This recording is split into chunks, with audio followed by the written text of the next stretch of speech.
সবুজ এনেছিল, এটা সবুজে যেটা কেটে দিলাম, এর থেকে দানাটা বের করে নেবো।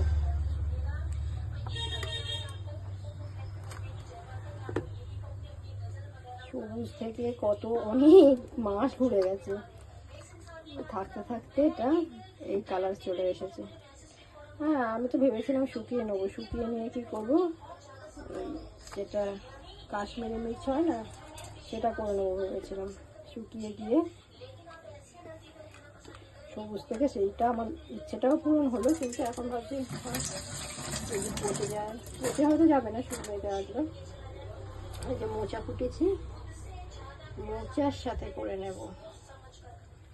এটা সিদ্ধ করবো না, সিদ্ধ না করে কি সুন্দর খেতে হবে। একবার ওকে করে দিয়েছি, আজকে প্রথম করবো এটা, কিন্তু খুব সুন্দর। অনেকে আমি দেখেছি, অনেকে মানে কি ইয়েতে কাঁচা